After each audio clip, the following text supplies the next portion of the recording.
ये है gas geyser. यह गैस मंदी तेज करने के लिए होता है।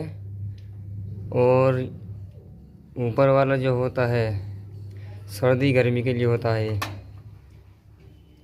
ये तेज है और इधर को मंद हो जाएगा। और ये गैस उसके लिए होता है, वाटर पानी के लिए, तेज मंदा करने के लिए गैस गीजर है।